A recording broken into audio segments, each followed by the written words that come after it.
नमस्कार, गौरीज ब्लॉग नाशिक या माझ्या यूट्यूब चॅनलमध्ये तुमच्या सगळ्यांचं खूप खूप खूप स्वागत। चला सगळ्यांना शुभ संध्याकाळ। आणि संध्याकाळ झाली की वेध लागतात ते संध्याकाळच्या स्वयंपाकाचे। आम्ही शक्यतो 8:30-9 पर्यंत जेवायला बसतो। 7-7:30 ला मी स्वयंपाक करायला सुरुवात करते। तर आजची रेसिपी जी मी तुमच्याबरोबर शेअर करणार आहे ती म्हणजे बटाट्याच्या काचऱ्या कशा करायच्या ते। अगदी सोप्या पद्धतीने बटाट्याच्या काचऱ्या कशा करायच्या ते तुमच्याबरोबर शेअर करणार आहे। अगदी लहान मुलांच्या टिफिन पासून ते वयस्कर माणसांपर्यंत सगळ्यांना आवडतील अशा काचऱ्या कशा करायच्या। कॉमन आहे, सगळ्यांना परिचयाचं पण आहे, पण प्रत्येकाच्या पद्धती वेगळ्या असतात। चला बघूया। बटाट्याच्या काचऱ्या करण्यासाठी आपण हे बटाटे मी छान स्वच्छ करून घेतले। तर एकदा आपण काचऱ्या केल्यानंतर हे धुवूनच घेणार आहोत। आता आपण काय करायचं, या बटाट्याचे पातळ पातळ काप करून घ्यायचे। बटाट्याच्या काचऱ्या करताना बटाट्याचं साल मी काढलेलं नाहीये, सालासगट करणार आहे। ती भाजी अतिशय चविष्ट होते। तर आता हा अर्धाच बटाटा असा मी घेतलेला आहे आणि याच्याच पातळ पातळ पातळ काचऱ्या मी करून घेणार आहे। तुमच्या मनावर आहे, तुम्ही बारीक पण काचऱ्या करू शकता, पण अर्धा बटाटा चिरून मग मी त्याच्या काचऱ्या करून घेते, कारण ते अतिशय चविष्ट लागतं आणि छान लागतं। तर ह्या बटाट्याच्या छान अशा काचऱ्या करून घ्यायच्या, पातळ पातळ एकदम पातळ करायच्या, वेफर्स सारख्या। आता हे 4 ते 5 बटाटे मी असे चिरून घेणार आहे। 4 ते 5 बटाट्याच्या काचऱ्या, माणशी 1 बटाटा असा अंदाज धरायचा। माणशी 1 बटाटा असा अंदाज धरायचा। एका माणसाला 1 बटाटा। आम्ही 4-5 जण आहोत, तर मग 4-5 बटाटे मी करून घेणार आहे, म्हणजे चिरून घेणार आहे। खराब बटाटा असेल तर तो अजिबात घ्यायचा नाही, कारण अजिबात नाही घ्यायचा, फेकून द्यायचा सरळ खराब बटाटा असेल तर। आणि मी जिथे हॉटेल मॅनेजमेंटचा कोर्स केला होता त्यांनी सांगितलं होतं, असे जे कोंब असतात ना बटाट्याला, हा पूर्णच भाग काढून टाकायचा, हा भाग वापरायचा नाही। ह्या काही टीप आहेत त्या लक्षात राहू द्या। हे बघा, अशा पातळ पातळ पातळ बटाट्याच्या काचऱ्या करून घेते। आणि मला ह्या वेळीची सवय आहे, मला सुरीनी आणि त्या नॉर्मल वेळीनी नाही चिरता येत पटपट।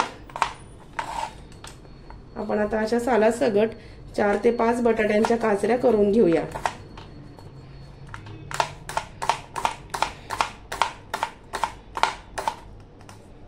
अशा सगळ्या पातळ पातळ काचऱ्या मी करून घेते आणि मग बोलते तुमच्याशी। हे बघा, ही जी विळी आहे ना, याला इथे अशी जाळी आहे, याच्यातच हे बटाटे मी मस्तपैकी स्वच्छ धुवून घेते।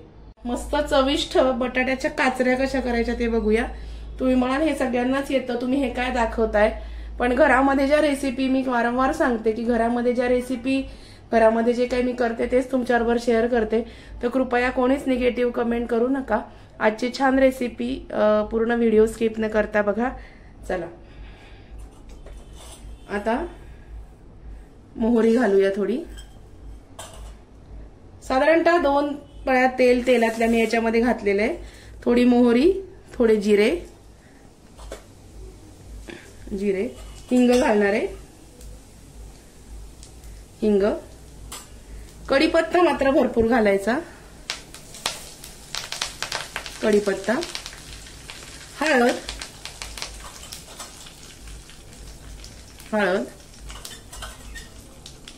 आणि ह्या बटाट्याच्या ज्या फोडी आहेत ह्या मी मस्तपैकी धुवून घेतल्या आहेत, त्या बटाट्याच्या फोडी फोडणीला घालूया आपण। हे बघा, धुवून घेतलंय। असे अर्धे अर्धे काप करायचे, खूप चवदार लागतात।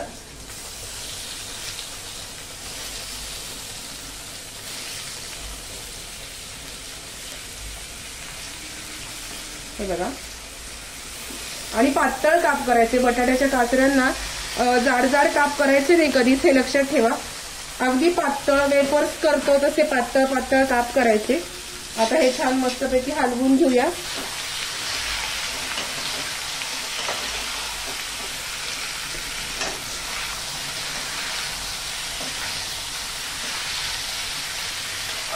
तुम्ही कसे पण तुमच्या पद्धतीने कुठल्याही आकाराचे काप करा, पण एकदम पातळ काप करायचे, कारण त्या काचऱ्या आहेत। आता ही भाजी छान मी हलवून घेतलेली आहे। आता याच्यामध्ये आपण घालूया तिखट आपल्या आवडीनुसार, तुम्हाला कसं तिखट आवडतं त्यानुसार। एकदम सोपी रेसिपी आहे, आमच्याकडे थोडे झणझणीत आवडतात। थोडंसं मी तिखट घातलं. मीठ मात्र एक वाफ आल्यानंतर मग मीठ घालायचं. आत्ताच जर मीठ घातलं तर मग ह्या बटाट्याच्या काचऱ्यांच्या फोडी आहेत ना त्या थोड्या आकसतात आणि मग ह्या शिजायला वेळ लागतो. त्याच्यामुळे एक वाफ आल्यानंतर मग मीठ घालायचंय आपल्याला याच्यामध्ये. याच्यामध्ये तिखट मीठ याचं जे प्रमाण मी सांगते ते तुम्ही तुमच्या आवडीनुसार घालू शकता. आता ह्या भाजीला मस्तपैकी 5 ते 10 मिनिटांसाठी वाफ आणून घेऊया, म्हणजे ती भाजी खूप छान मस्त शिजेल. याच्यावर मी झाकण ठेवते. गॅस मिडियम करायचा, मिडियम, आणि झाकणावरती मी पाणी घालते, म्हणजे तोपर्यंत आपली दुसरी कामं होतील जेणेकरून भाजी आपली खाली कढईला लागणार नाही. याच्यावरती मी थोडंसं पाणी घालते, म्हणजे काय होतं भाजी बुडायला लागत नाही, करपत नाही. आणि तोपर्यंत मग आपलं कुकर लावणं, भांडी लावणं, कपडे वाळत घालणं ही कामं अगदी आरामात होतात. आणि आता हे गॅस मी मिडियम केलेला आहे. 5 ते 7 मिनिटांमध्ये बटाटा शिजतो. आजकालचा जो बटाटा मार्केटमध्ये आलेला आहे, काही बटाटे खूप शिजल्यानंतर गाळ होतात आणि काही बटाटे पटकन शिजत नाही. आपल्या अंदाजानुसार आपण बघायचं असतं. चला बटाट्याला एक छान वाफ आणून घेऊया आणि मग बोलते तुमच्याशी. झाले जवळजवळ 10 मिनिटं म्हणायला हरकत नाही. आता मी हे झाकण काढते. हे बघा एकदम छान अशी बटाट्याची भाजी, काचऱ्या ज्या आहेत त्या आपल्या शिजलेल्या आहेत. याच्यात एक टीप लक्षात ठेवा की कोथिंबीर घालून कधीच भाजी परतायची नाही. तुम्ही फोडणीमध्ये आमटीला वगैरे घालू शकता, पण तुम्हाला वरून जर कोथिंबीर घालायची असेल तर ती सगळी भाजी अगदी रेडी झाल्यानंतर घालायची. कोथिंबीर घालून जर सगळ्या भाज्या जर तुम्ही परतवल्या तर ते काय होतं, कोथिंबीर काळी पडते, तिचा हिरवागार रंग राहत नाही. आता हे बघा घालून अशा थोडंसं तेल माझ्याकडनं जास्त झालंय, तुमच्या आवडीनुसार तुम्ही घालू शकता.